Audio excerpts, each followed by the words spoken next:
Bonjour, je m'appelle Corinne Lim, j'ai 29 ans. Originaire de région parisienne, je suis installée depuis plus de 10 ans dans le Pas-de-Calais.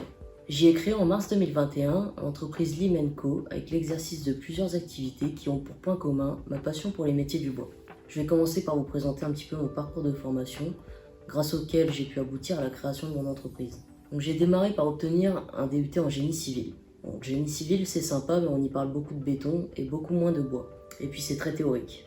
Et j'avoue que les études supérieures, je les ai aussi faites pour faire plaisir aux parents qui, eux, n'avaient pas eu la chance d'en faire.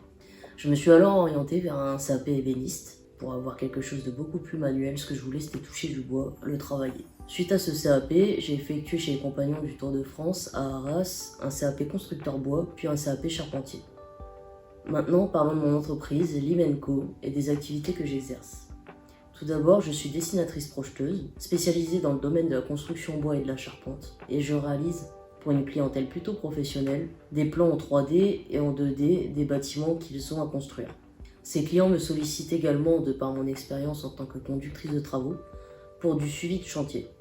Que ce soit en plan ou en suivi, mes missions concernent des chantiers allant de centaines de milliers d'euros à quelques millions d'euros. Donc il s'agit principalement de bureaux, de logements collectifs, également d'écoles ou de collèges. Mon autre activité est celle d'artisan ébéniste. Je réponds à une clientèle aussi bien de particuliers que de professionnels pour la réalisation de mobilier unique en tout genre et également d'éléments décoratifs. Je travaille principalement le bois massif, mais j'intègre aussi de la résine à la demande sur des pièces comme celle que vous pouvez voir juste derrière. En 2022, pour ma première année complète d'activité, je réalise un chiffre d'affaires d'environ 100 000 euros. Cela dit, l'ébénisterie ne représente que 10% de mon chiffre d'affaires. En créant mon entreprise, j'avais prévu de développer petit à petit l'activité d'ébéniste en m'équipant grâce aux bénéfices dégagés par la vente de prestations de plans, tout en me laissant le temps de trouver un local pour en faire mon atelier. Après de longues recherches, j'ai enfin trouvé un local dans lequel j'emménagerai début 2023 pour y installer l'atelier.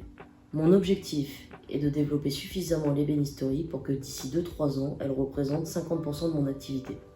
Voilà pour ce qui est de la présentation de mon entreprise. Je vais conclure en remerciant les membres du Sort Optimiste d'avoir valorisé mon implication dans des milieux encore très masculins et de m'avoir attribué le 3e prix du concours Envie d'entreprendre, ce qui représente pour moi un réel coup de pouce pour le développement de mon entreprise.